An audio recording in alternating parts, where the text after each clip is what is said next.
Hi friends, मैं नगीन ताज complete Hindi learning channel में आप सबका स्वागत करती हूँ.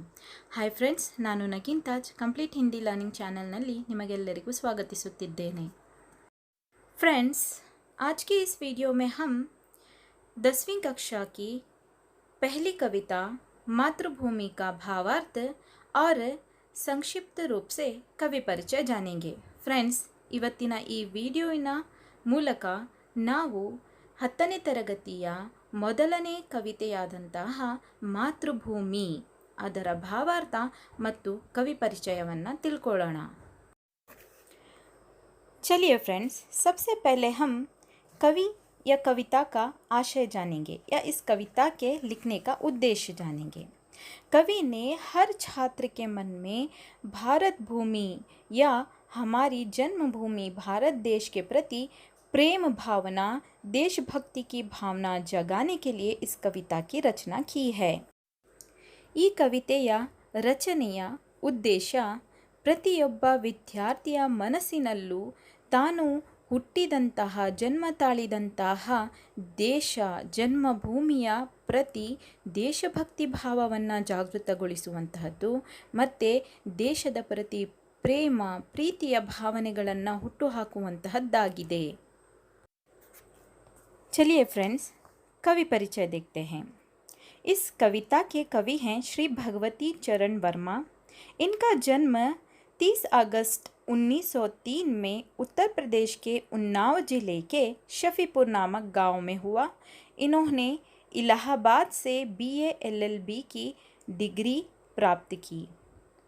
विचार और नवजीवन पत्रिकाओं के ये संपादक रहे. आकाशवाणी में भी इन्होंने सेवा की थी. चित्रलेखा नामक उपन्यास पर 2 बार फिल्में बन चुकी हैं. भूले बिसरे चलचित्र साहित्य अकादमी से पुरस्कृत उपन्यास है.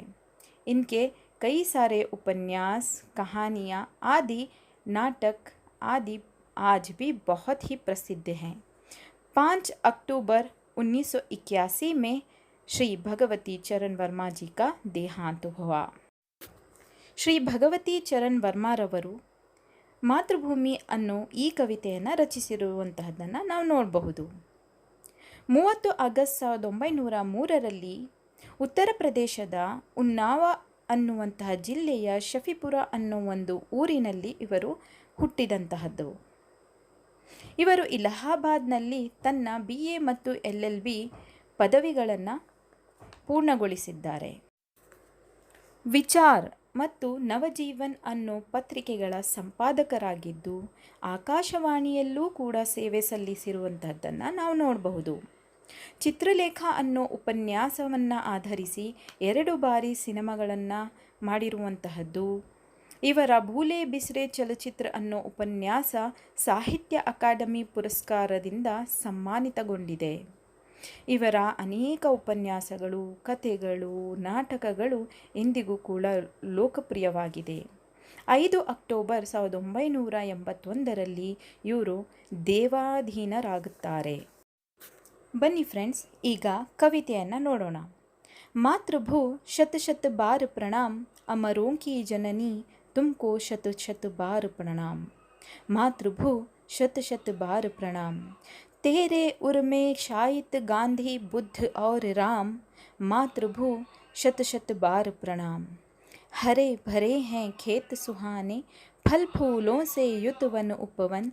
तेरे अंदर भरा हुआ है खनिजों का कितना व्यापक धन.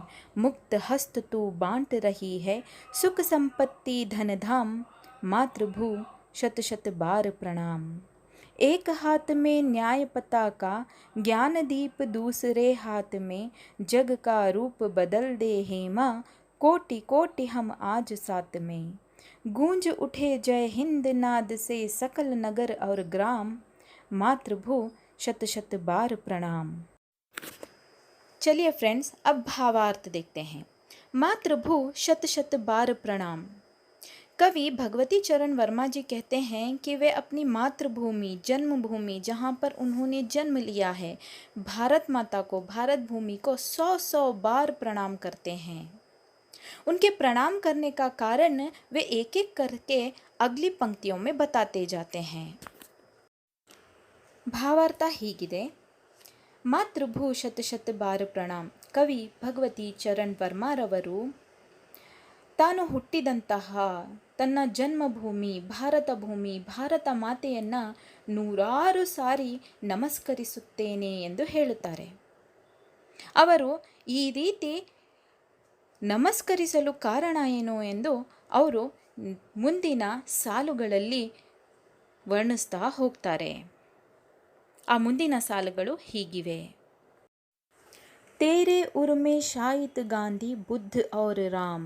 उर का अर्थ है हृदय, मन, शायद सोए हुए, ಮಲಗಿರುವಂತಹ. गांधी, बुद्ध और राम, वे महान व्यक्ति, वे महात्मा लोग जिन्हें हम आज भी अमर मानते हैं, जिनकी मृत्यु के बाद हम आज भी उन्हें याद करते हैं. गांधी जी जिन्होंने सत्य, अहिंसा और सत्याग्रह के मार्ग के द्वारा हमारे देश को 200 साल की दास्यता से मुक्ति दिलाई थी, स्वतंत्रता दिलाई थी. बुद्ध जिन्होंने जीवन के सत्य को समझने के लिए हमें मार्गदर्शन किया था, जीवन के अंधकार से हटकर प्रकाश में आने का मार्गदर्शन किया था. राम के संबंध में बताया जाए तो जितना भी बताओ उतना कम है. आदर्श पुरुष, आदर्श पति, आदर्श पुत्र, आदर्श भ्राता, आदर्श राजा होने के साथ साथ धर्मपरायणता क्या है यह बताने वाले, वचन परिपालन के लिए सर्वस्व को त्याग करना किसे कहते हैं यह समझाने वाले ऐसे महात्माओं को जन्म देने वाली हे माता, मैं तुम्हें 100 बार प्रणाम करता हूँ. ಕವಿ ಇಲ್ಲಿ ಹೇಳ್ತಾ ಹೋಗ್ತಾರೆ, ನಿನ್ನ ಹೃದಯದಲ್ಲಿ ಮಲಗಿರುವಂತಹ ಗಾಂಧಿ, ಬುದ್ಧ ಮತ್ತು ರಾಮರಂತಹ ಮಹಾತ್ಮರನ್ನು ನೀನು ಜನ್ಮ ನೀಡಿದ್ದೀಯಾ. ಆದ್ದರಿಂದ ನಾನು ನಿನ್ನನ್ನು ನೂರಾರು ಸಾರಿ ನಮಸ್ಕರಿಸುತ್ತೇನೆ. ಮಹಾತ್ಮ ಗಾಂಧಿ ಸತ್ಯ, ಅಹಿಂಸೆ ಮತ್ತು ಸತ್ಯಾಗ್ರಹದ ಶಾಂತಿಯ ಮಾರ್ಗದ ಮುಖಾಂತರ 200 ವರ್ಷಗಳ ದಾಸ್ಯದಿಂದ ನಮ್ಮನ್ನು ಮುಕ್ತಿಯನ್ನು ತಂದುಕೊಟ್ಟಂತಹವರು, ಸ್ವತಂತ್ರವನ್ನು ದೊರಕಿಸಿಕೊಟ್ಟಂತಹವರು. ಗೌತಮ ಬುದ್ಧ ಜೀವನದ ಸತ್ಯವನ್ನು ಅರಿಯಲು ತಿಳಿಸಿದಂತಹವರು, ಅಂಧಕಾರದಿಂದ ಜೀವನದ ಸತ್ಯದ ಪ್ರಕಾಶದಲ್ಲಿ ಬದುಕಲು ತಿಳಿಸಿದಂತಹವರು. ಶ್ರೀರಾಮ ಧರ್ಮ ಪಾಲನೆ ಎಂದರೇನು, ವಚನ ಪಾಲನೆ ಎಂದರೇನು, ಸರ್ವಸ್ವ ತ್ಯಾಗ ಎಂದರೇನು, ಆದರ್ಶ ರಾಜ ಹೇಗಾಗಬೇಕು ಅನ್ನೋದನ್ನು ತಿಳಿಸಿದಂತಹ ಇಂತಹ ಮಹಾತ್ಮರನ್ನು ನೀನು ಜನ್ಮವಿತ್ತಿದ್ದೀಯಾ. ಆದ್ದರಿಂದ ನಾನು ನಿನ್ನನ್ನು ನೂರಾರು ಸಾರಿ ನಮಸ್ಕರಿಸುತ್ತೇನೆ ಎಂದು ಹೇಳ್ತಾರೆ. ಹೀಗೆ ಮೊದಲನೇ ಪದ್ಯದ ಅಥವಾ ಮೊದಲನೇ ಸ್ಟ್ಯಾನ್ಸದ ಭಾವಾರ್ಥ ಹೀಗಿದೆ. अगली पंक्तियों में कवि बताते चलते हैं: हरे भरे हैं खेत सुहाने, फल फूलों से युत वन उपवन, तेरे अंदर भरा हुआ है खनिजों का कितना व्यापक धन. कवि कहते हैं कि भारत का हर एक भूभाग हरे भरे खेतों से, फल फूलों से लदे पौधों से, पेड़ों की डालियों से भरा हुआ है. यह हमारे देश की समृद्धि को, संपन्नता को बताता है. तेरे अंदर भरा हुआ है खनिजों का कितना व्यापक धन. कवि कहते हैं कि प्राकृतिक रूप से ही हमारा भारत संपन्न नहीं है, बल्कि हर एक तरह से भी हमारा भारत जो है वो संपन्न है. भारत की भूमि के अंदर इतने सारे खजाने छुपे हुए हैं कि जितना जितना आप उसे ढूंढते जाओ वो खजाना और भी व्यापक होता ही जाता है. तो ऐसे खजाने को भारत माता हर तरह के भेदभाव को भूलकर, जाति, धर्म, वर्ण, वर्ग सब कुछ को भुलाकर अपनी संतानों में समान रूप से सुख, संपत्ति को, धन और धान को बांटती जा रही है. ऐसी एकता का, ऐसी उदारता का भाव केवल हम भारत माता या भारत देश में देख सकते हैं. इसीलिए मैं अपनी भारत माता, अपने देश को 100 बार प्रणाम करता हूँ. ಕವಿ ಇಲ್ಲಿ ಹೇಳ್ತಾರೆ, ಭಾರತದ ಪ್ರತಿಯೊಂದು ಭೂಭಾಗ ಹಚ್ಚ ಹಸಿರಾದಂತಹ ಹೊಲಗದ್ದೆಗಳಿಂದ, ಮರಗಿಡಗಳಿಂದ, ಹಣ್ಣು ಹಂಪಲುಗಳಿಂದ ತುಂಬಿ ಬಾಗಿರುವಂತಹ ರೆಂಬೆ ಕೊಂಬೆಗಳಿಂದ ತುಂಬಿರುವಂತಹದ್ದನ್ನು ನೋಡಬಹುದು. ಪ್ರಾಕೃತಿಕವಾಗಿ ಸಂಪದ್ಭರಿತವಾದಂತಹ ಸುಂದರತೆಯನ್ನು ಒಳಗೊಂಡಂತಹ ನನ್ನ ಭಾರತ ದೇಶ ನಯನ ಮನೋಹರವಾಗಿದೆ. ಹಾಗೆ ನನ್ನ ದೇಶದ ಈ ಪ್ರತಿಯೊಂದು ಭೂಭಾಗ ಖನಿಜ ಸಂಪನ್ಮೂಲಗಳಿಂದ ಕೂಡ ತುಂಬಿದೆ. ಆ ಖನಿಜ ಸಂಪತ್ತನ್ನು ನಾವು ಎಷ್ಟು ಹೊರತೆಗೆದರೂ ಆ ಒಂದು ಸಂಪತ್ತು ಇನ್ನೂ ವ್ಯಾಪಕವಾಗಿ ಬೆಳೀತಾ ಹೋಗುತ್ತೆ ಅಂತ ತಿಳಿಸ್ತಾರೆ. ನಮ್ಮ ಭಾರತ ಮಾತೆಯ ಒಂದು ಉದಾರತೆಯನ್ನು ನೋಡಬೇಕಂತ ಹೇಳಿದ್ರೆ, ಭಾರತ ಮಾತೆ ಜಾತಿ, ಧರ್ಮ, ವರ್ಣ, ವರ್ಗ ಭೇದಗಳನ್ನು ಮರೆತು ತನ್ನ ಪ್ರತಿಯೊಬ್ಬ ಭಾರತೀಯನಿಗೂ ಕೂಡ ಸುಖ ಸಂಪತ್ತಿ ಮತ್ತು ಧನಧಾನ್ಯವನ್ನು ಹಂಚುವಂತಹದ್ದನ್ನು ನಾವು ನೋಡಬಹುದು. ಆದ್ದರಿಂದ ನಾನು ನನ್ನ ಭಾರತ ಮಾತೆ ಮತ್ತು ನನ್ನ ದೇಶವನ್ನು 100 ಸಾರಿ ನಮಸ್ಕರಿಸುತ್ತೇನೆ ಎಂದು ಹೇಳುತ್ತಾರೆ. कविता का अंतिम पद्यांश है, एक हाथ में न्याय पताका। यदि हम भारत माता का चित्र देखें तो भारत माता के एक हाथ में न्याय का ध्वज है, जो हमें यह संदेश देता है कि यहाँ पर हर व्यक्ति के साथ न्याय किया जाएगा, किसी के साथ अन्याय होने नहीं दिया जाएगा। दूसरे हाथ में ज्ञान दीप है, अर्थात यहाँ पर इतिहास यदि हम देख लें तो देश विदेशों से सैलानी आते रहे हैं, यहाँ से ज्ञान प्राप्त कर अपने देश ले जाते रहे हैं। तो ज्ञान का केंद्र है सदियों से हमारा भारत देश। जग का रूप बदल दे है माँ, कोटि कोटि हम आज साथ में। तो कवि भगवती चरण वर्मा जी कहते हैं कि हम सब भारतवासी अपने हर एक भेदभाव को भुलाकर एकता के सूत्र में बदल चुके हैं। तो इसीलिए इस देश का रूप जो है वो एक रूप में बदल जाना चाहिए। गूंज उठे जय हिंद नाद से सकल नगर और ग्राम, मातृभू शत शत बार प्रणाम।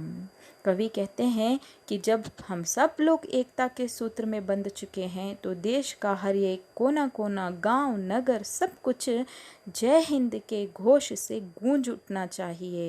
और यह संदेश जगत के, दुनिया के हर एक देश को पहुंचना चाहिए कि ऐसी है भारत देश की महानता।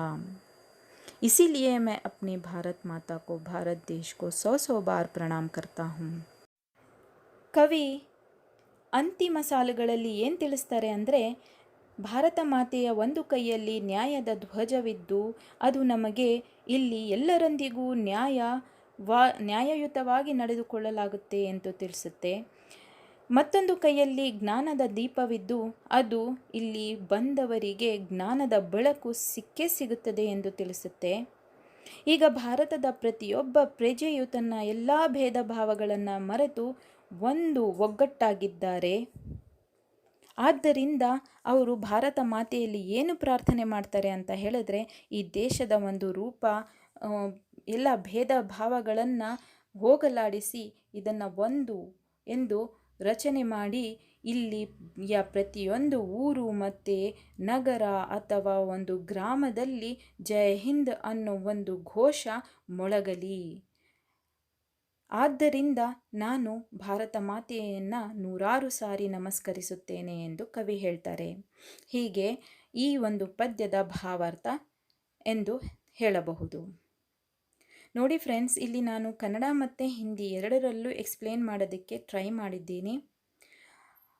ನಿಮಗೆ ಹೆಲ್ಪ್ಫುಲ್ ಆಗಿರುತ್ತೆ ಅಂತ ಅಂದ್ಕೊಂಡಿದ್ದೇನೆ. ನಿಮಗೆ ಯಾವುದೇ ರೀತಿಯಾದಂತಹ ಚೇಂಜಸ್ ಬೇಕು ಅಂದಲ್ಲಿ ಅಥವಾ ಇನ್ನೂ ಈಸಿ ಎಕ್ಸ್ಪ್ಲನೇಷನ್ ಬೇಕಂದಲ್ಲಿ ನೀವು ಕಾಮೆಂಟ್ ಬಾಕ್ಸ್ನಲ್ಲಿ ತಿಳಿಸಿ. ದಯವಿಟ್ಟು ಶೇರ್, ಸಬ್ಸ್ಕ್ರೈಬ್ ಮಾಡಿ, ಲೈಕ್ ಮಾಡಿ. ಮುಂದಿನ ವಿಡಿಯೋ ಅತಿ ವೇಗದಲ್ಲಿ ಬರುತ್ತೆ. Thank you for watching friends. Please like, share and subscribe. Thank you.